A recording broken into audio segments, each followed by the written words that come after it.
Hello दोस्तों, आप सभी का हमारे YouTube channel Priyanshu target to job classes में स्वागत है। आज हम आपको क्लास 12 विषय भौतिक विज्ञान, इसे इंग्लिश में कहते हैं फिजिक्स, कराएंगे, जिसमें भाग 1 कराएंगे आज, तथा पाठ 1 है। इसे पाठ का नाम है वैद्युत आवेश तथा क्षेत्र। इसे इंग्लिश में कहते हैं इलेक्ट्रिक चार्ज एंड फील्ड। और आप इस चैनल पर पहली बार आए हैं और आपने अभी तक चैनल सब्सक्राइब नहीं किया तो अभी चैनल को सब्सक्राइब कर दें तथा वीडियो को लाइक कर दें तथा कमेंट में बताएं आपको वीडियो कैसी लगी। आज से आप भौतिक विज्ञान का डर खत्म हो जाएगा आपके अंदर से। बस आप वीडियो को लास्ट तक देखें। तो यहाँ देखिए, पहली हेडिंग है आपकी आवेश। आवेश होता क्या है? आवेश देखिए, इसे इंग्लिश में कहते हैं चार्ज। देखिए, जब दो वस्तुओं को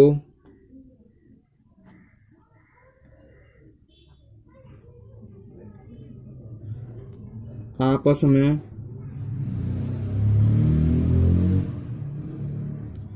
रगड़ा जाता है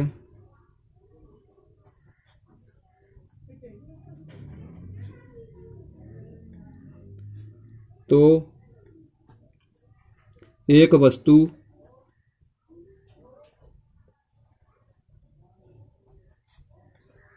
से इलेक्ट्रॉन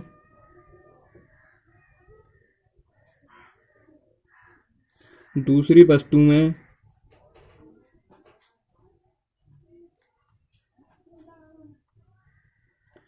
चले जाते हैं।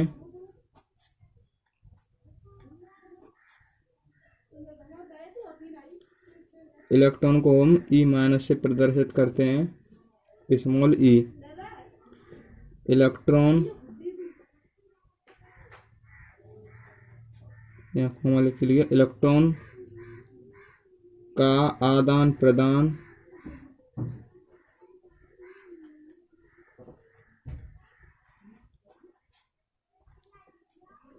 होता है, इसे आवेश कहते हैं।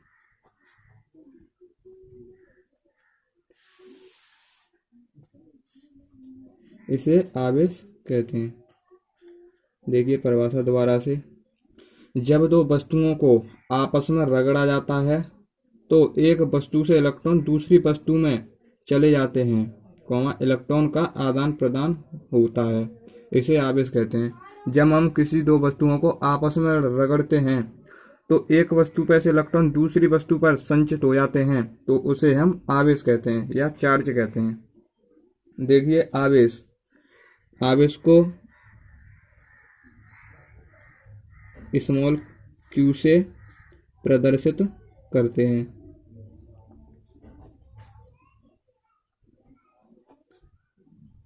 हम आपको छोटी छोटी परिभाषा करा रहे हैं पहले, फिर आपके डेरिवेशन कराएंगे बड़े बड़े। और आप वीडियो को लास्ट तक देखें। देखिए आवेश Q बराबर IT, ये आवेश का सूत्र होता है, आपको याद रखना है, इससे आपको क्वेश्चन मिलेंगे। देखिए जहां आपका Q क्या है, आवेश, I क्या है आपकी धारा, और T क्या है आपका समय। देखिए Q आपका आवेश है, I धारा है आपकी, T समय है। देखिए आवेश कितने प्रकार के होते हैं? आवेश आपके दो प्रकार के होते हैं। लिखिए आवेश दो प्रकार के होते हैं।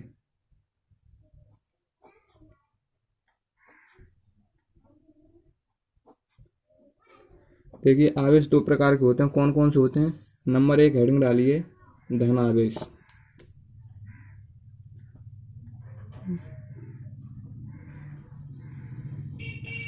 धन आवेश, इसे इंग्लिश में कहते हैं पॉजिटिव चार्ज।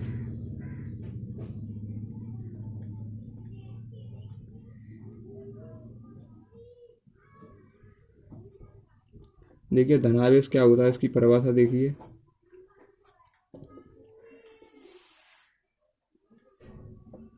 जिस वस्तु पर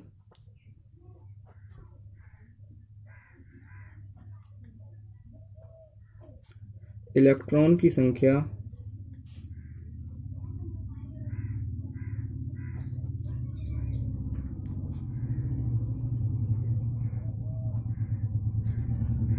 होती है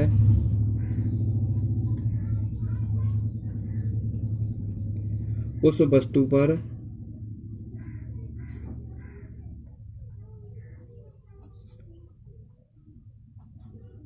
उपस्थित आवेश को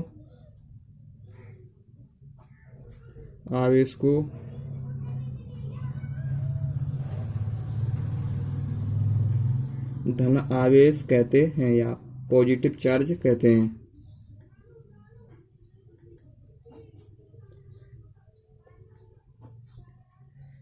देखिए परिभाषा दोबारा से, जिस वस्तु पर इलेक्ट्रॉन की संख्या कम होती है उस वस्तु पर उपस्थित आवेश को धन आवेश कहते हैं।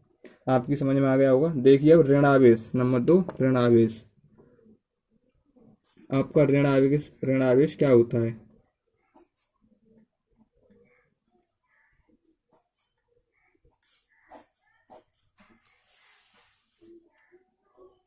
इसे इंग्लिश में कहते हैं नेगेटिव चार्ज।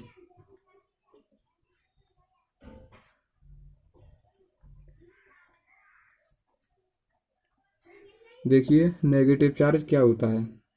जिस वस्तु पर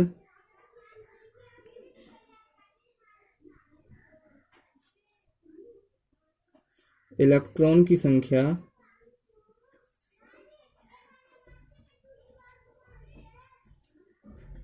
अधिक होती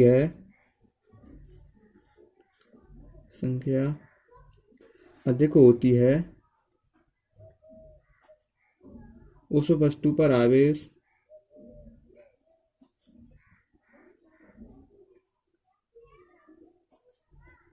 उस वस्तु पर उपस्थित आवेश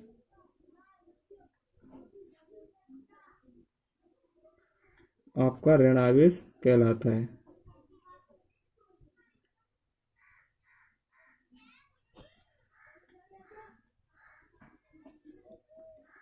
देखिए अब जब आप किसी एक वस्तु से इलेक्ट्रॉन दूसरी वस्तु पर देते हैं तो जो इलेक्ट्रॉन लेता है उस पर ज़्यादा नेगेटिव चार्ज आ जाता है और जो देता है उस पर पॉजिटिव चार्ज आ जाता है। आप इससे समझिए, जिस वस्तु पर इलेक्ट्रॉन की संख्या अधिक होती है उस वस्तु पर उपस्थित आवेश ऋण आवेश होता है। जिस पर इलेक्ट्रॉन की संख्या ज़्यादा हो जाएगी उसे ऋण आवेश कहते हैं। अब देखिए अगले पेज पर,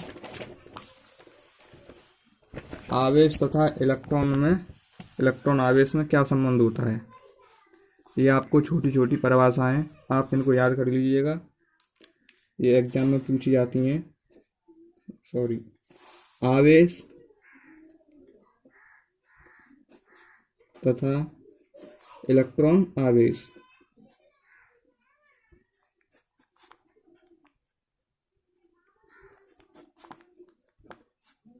देखिए इसमें क्या संबंध होता है।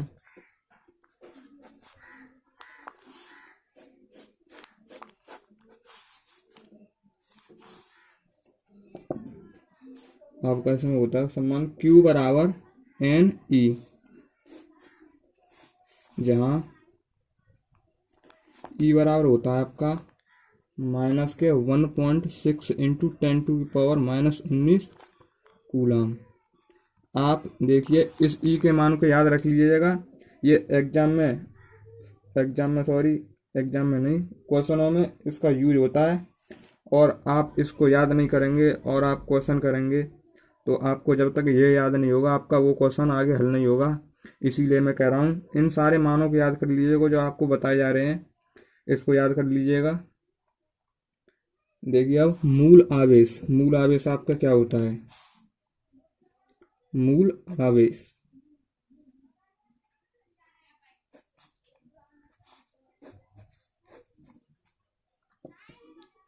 वह छोटे छोटे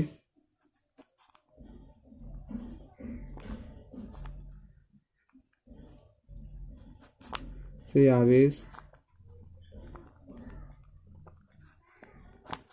जो किसी चालक पर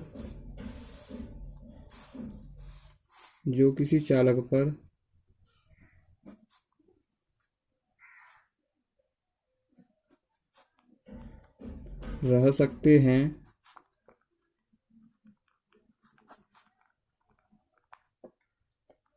मूल आवेश कहलाता है।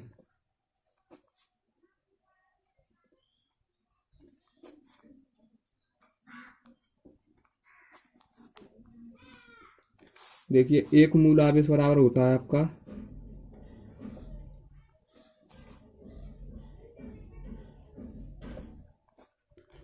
1.6 इंटू 10⁻⁻⁻19 कूलम। ये आपका एक मूल आवेश बराबर होता है। देखिए, इस परिभाषा को समझिए। और छोटे छोटे से आवेश जो किसी चालक पर रह सकते हैं मूल आवेश कहलाता है। देखिए, एक मूल आवेश बराबर होता है आपका 1.6 इंटू 10⁻⁻19 कूलम। अब देखिए, वैद्युत धारा। आपकी वैद्युत धारा क्या होती है? वैद्युत धारा, इसे हम आई से प्रदर्शित करते हैं।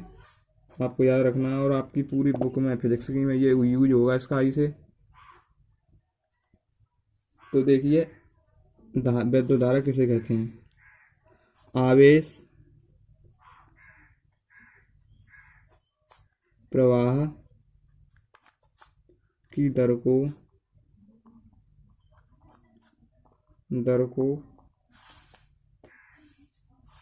धारा कहते हैं। देखिए, वैद्युत धारा का सूत्र होता है आई बराबर क्यू अपॉन टी। इसका देखिए मात्रक होता है कूलम प्रति सेकंड। इसका मात्रक क्या होता है आपका? कूलम प्रति सेकंड या एम्पियर। ये आपको मात्रक ध्यान रखने हैं। देखिए, आपको सूत्र पता होगा तो आप किसी भी राशि का मात्रक ज्ञात कर सकते हैं। आपको देखिए इसका सूत्र पता है, वैद्युत धारा का बराबर क्यू अपॉन टी। तो देखिए, आपका क्यू होता है आवेश, आवेश का मात्रक होता है कूलम। तो ये क्यू का हो गया कूलम, टी होता है समय, समय का होता है आपका सेकंड। ये होगा आपका कूलम प्रति सेकंड मात्रक। अब देखिए, एम्पियर। एम्पियर क्या होता है?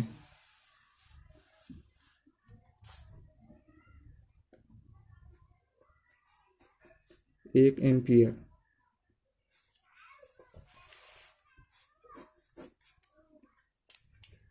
यदि एक कूलम आवेश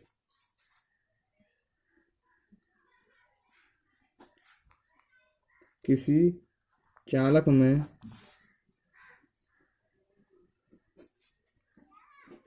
1 सेकंड तक प्रवाहित किया जाए तो उस चालक में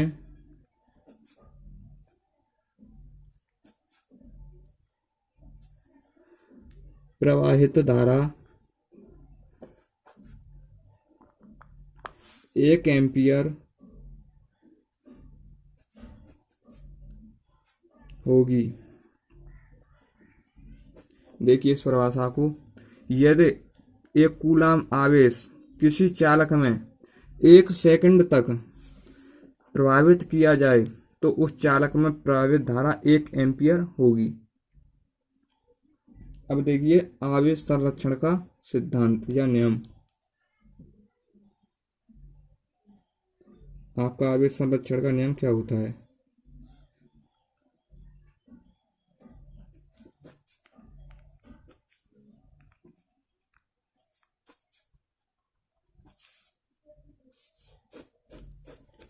आप इन वीडियो को नोट्स बनाइए अपने घर पर, तथा जो कि आपको एग्जाम में बहुत ही हेल्प करेंगे। देखिए, आवेश संरक्षण का नियम क्या होता है? आवेश न तो उत्पन्न किया जा सकता है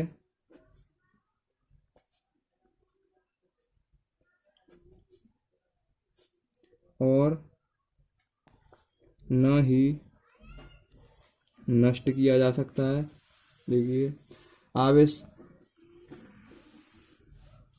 न तो उत्पन्न किया जा सकता है और न ही नष्ट किया जा सकता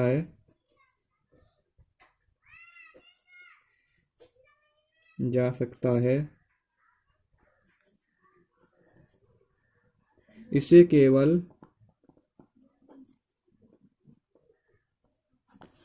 एक रूप से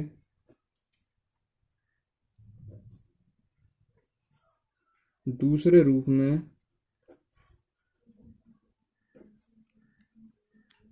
परिवर्तित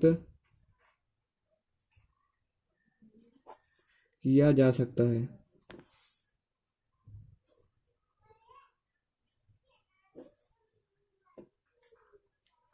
देखिए, आवेश न तो उत्पन्न किया जा सकता है और न ही नष्ट किया जा सकता है, बल्कि इसे एक रूप से दूसरे रूप में परिवर्तित या संचित किया जा सकता है। इसे आवेश संरक्षण का नियम कहते हैं। देखिए अब आगे, आवेश का मात्रक। आपको आवेश का मात्रक हमने पहले ही बता दिया था। आवेश का मात्रक होता है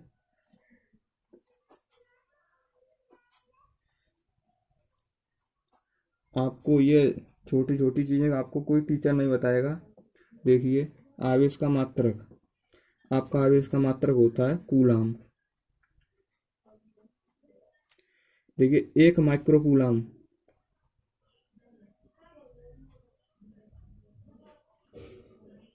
आपका एक माइक्रो कूलाम बराबर होता है 1 × 10⁻⁻6 कूलाम, या आप कहते हैं एक इंटू 10⁻⁻6 कूलाम। एक माइक्रो कूलाम बराबर होता है ये। देखिए, इसे शॉर्ट में लिखते हैं माइक्रो कूलाम ऐसे। देखिए अब, एक पिको कूलाम,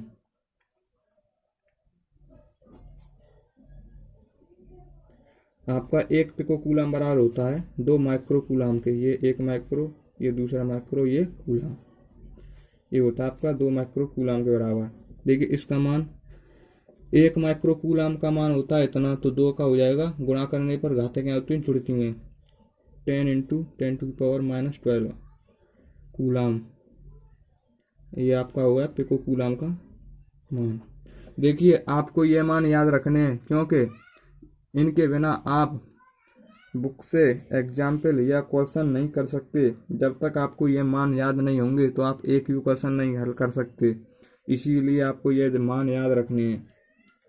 देखिए अब, कूलाम का नियम। कूलाम का नियम क्या होता है?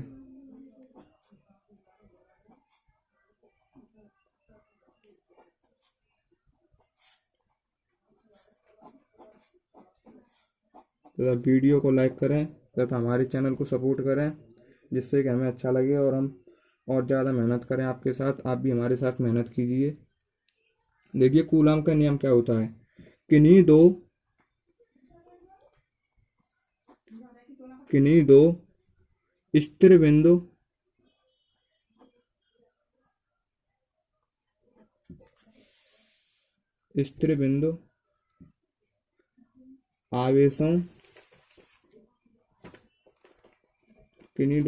आवेशों के बीच लगने वाला आकर्षण अथवा प्रतिकर्षण बल दोनों आवेशों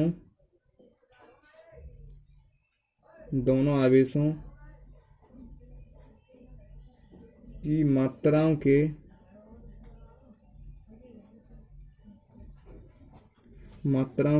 गुणनफल के अनुक्रमानुपाती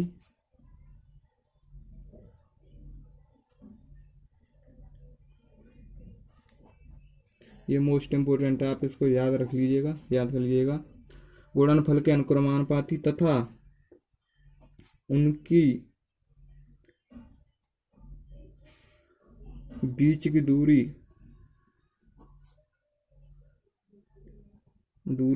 के वर्ग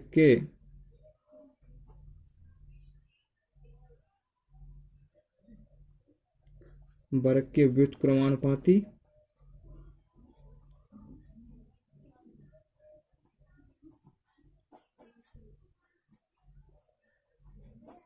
होता है।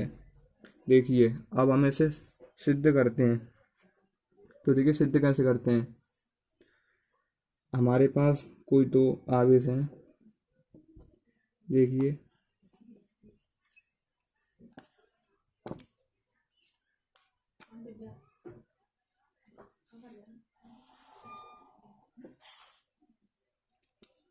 हमारे पास ये दो आवेश हैं Q1 व Q2। ये एक बिंदु ये है, आपका दूसरा बिंदु ये है। इस पर आवेश है आपका Q1 और इस पर आवेश है आपका Q2। अब देखिए इनके बीच की दूरी क्या है। इनके बीच की दूरी है आपकी r, स्मॉल r। अब देखिए अब आपको डेरिवेशन करने से पहले आपको दो लाइन से लिखनी होती हैं। वो लिखिए माना माना। सारी डेरिवेशन से पहले आपको ये दो तीन लाइन से लिखनी पड़ती हैं आपको, क्या क्या राशि मतलब कैसे कैसे मानी है। तो देखिए हमने माना कि दो आवेश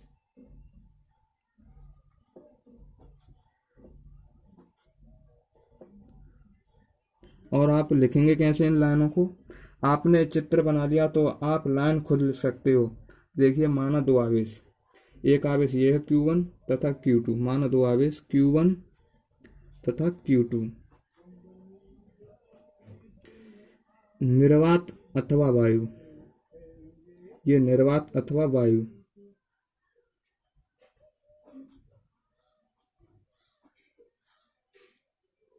वायु में, ये निर्वात अथवा वायु में r दूरी पर ये दो आवेश हैं Q1 व Q2 निर्वात अथवा वायु में रखे हैं। कितनी दूरी पर है, ये r दूरी पर। निर्वात अथवा वायु में r दूरी पर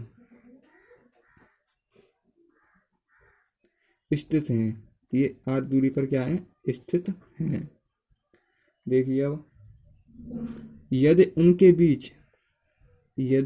बीच लगने वाला बल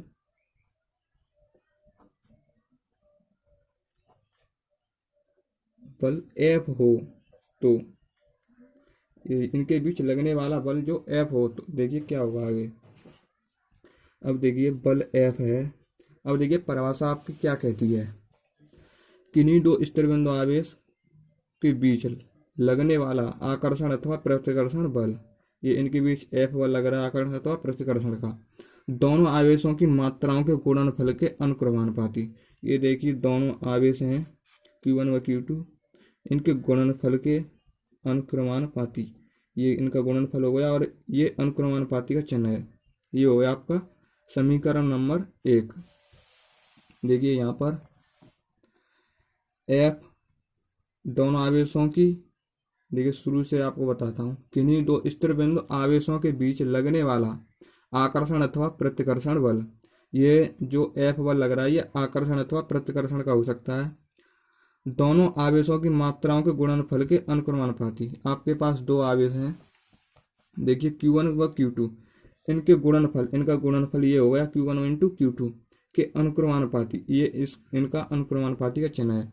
ये हो गया F अनुक्रमानुपाती Q1 व Q2। यहाँ तक हो गया इन दोनों गुणनफल के अनुक्रमानुपाती। आपकी समझ में यहाँ तक आ गया होगा। देखिए ये हो गया आपने मान लिया समीकरण नंबर 1। अब देखिए आगे कह रही है परिभाषा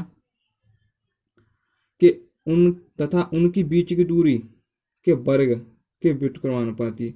ये दूसरा वाला है। इनकी बीच की दूरी के वर्ग, इनका वर्ग हो या बीच की दूरी r का वर्ग के व्युत्क्रमानुपाती। व्युत्क्रमानुपाती होता है 1/r²। तो ये उनकी बीच की दूरी r का वर्ग हो गया, वर्ग के व्युत्क्रमानुपाती होता है। अब देखिए आपने मान लिया ये समीकरण नंबर 2। अब देखिए समीकरण नंबर 1 व 2 से, यहाँ लिखिए समीकरण 1 व 2 से। तो देखिए F बराबर हो जाएगा आपका F proportional Q1 into Q2 बट्टे में r²। ये यहाँ तक आपकी कोई दिक्कत नहीं होगी।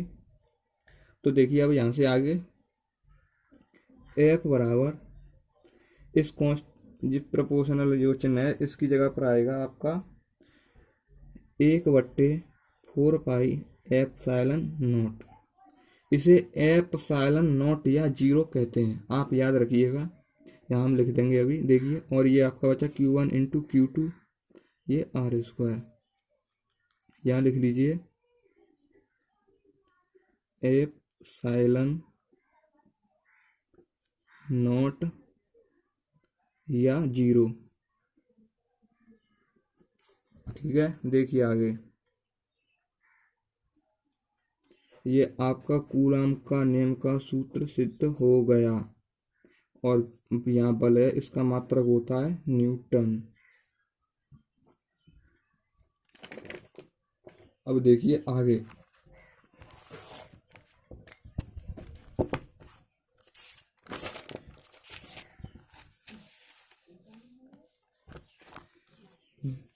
एक बट्टे 4 पाई एप्सिलॉन नॉट, ये आपका नियतांक है।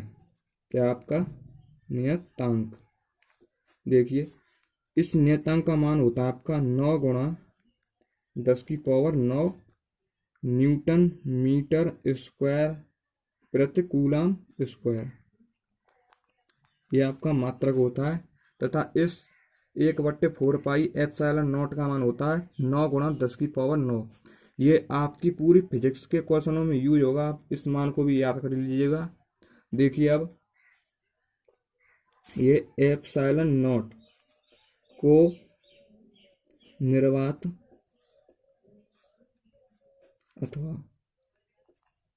वायु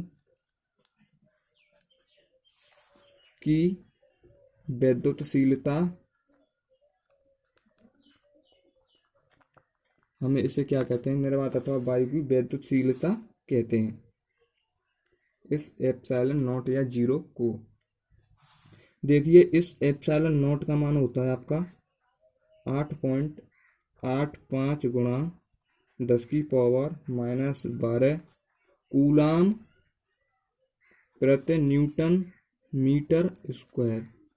ये आपको मान याद रखने हैं, जिससे कि आप क्वेश्चन लगाओ जब, उनमें आपको कोई दिक्कत नहीं हो। देखिए, इसकी विमा पूछी जाती है आपको। विमीय सूत्र क्या होता है इसका? विमीय सूत्र, इसका विमीय सूत्र होता है आपका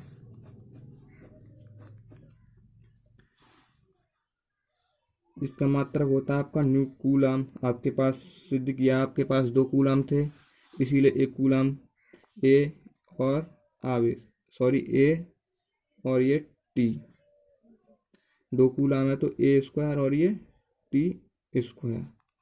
ये आ गया आपके कूलम का मात्रक। अब देखिए, न्यूटन मीटर स्क्वायर, न्यूटन बल का मात्रक है। आपकी बल की विमा होती है आपकी mL/10⁻⁻2 और मीटर की विमा हो गई आपकी L स्क्वायर। यहाँ तक आपको कोई दिक्कत नहीं होगी। अब देखिए आगे इसे सॉल्व करते हैं। ये हर में है, इसकी किसी संख्या की पावर नहीं दे रखी होती है तो उसकी पावर हम हमेशा कितनी मानते हैं? 1। यहाँ m की पावर कितनी है? 1। अब देखिए, इसको ऊपर ले जाएंगे तो घात अंश, हर से अंश में जाती हैं तो प्लस की माइनस में हो जाती है और माइनस की प्लस में हो जाती हैं। तो देखिए, ये प्लस की है घात 1, अंश में जाएगी तो ये होगी माइनस की m-1। अब देखिए, एल की घात 1 है और यहाँ 2 है, ये हो गई घात आपकी 3। अब ये अंश में जाएंगी तो ये भी क्या हो जाएंगी? माइनस के 3। अब देखिए, टी की घात आपकी माइनस की 2 है, अंश में जाएंगी तो प्लस की 2 हो जाएंगी और ऊपर पहले से ही प्लस की 2 है, गुणा करेंगे तो कितनी हो जाएंगी? टी की घात प्लस की 4। और देखिए, ए की घात आपकी कितनी है? ए की घात है आपकी 2। ये आपकी कूलम की विमा होती है, इसका ये विमीय सूत्र है, आप याद रखिएगा। तो इस वीडियो में इतना ही, हम मिलते हैं आपको अगली वीडियो में इस ऐसे ही नई वीडियो के साथ और नए तरीके से। आपको वीडियो पसंद आए तो लाइक करें तथा कमेंट में बताएं और अपने दोस्तों के साथ शेयर करें और इस चैनल के बारे में बताएं तथा चैनल को सब्सक्राइब कर दें तथा सब्सक्राइब की बगल में एक बेल होगी, उसको दबा दें और ऑल कर दें, जिससे कि हम कोई वीडियो डालें उसका नोटिफिकेशन सबसे पहले आपके पास पहुंचे। तो इस वीडियो में इतना ही, मिलते हैं अगली वीडियो में। जय हिंद दोस्तों।